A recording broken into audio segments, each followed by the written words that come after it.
Guys, meron pa pala tayong isang Seiko 5 dito na Japan exclusive din. Maliban dito sa dalawang Pepsi natin. Papakita ko lang sa inyo.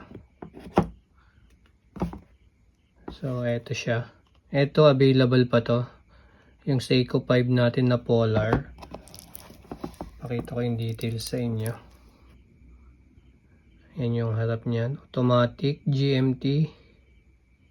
Japan exclusive din to. So,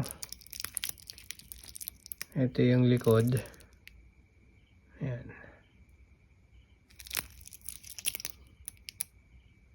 And made in Japan. Ayan.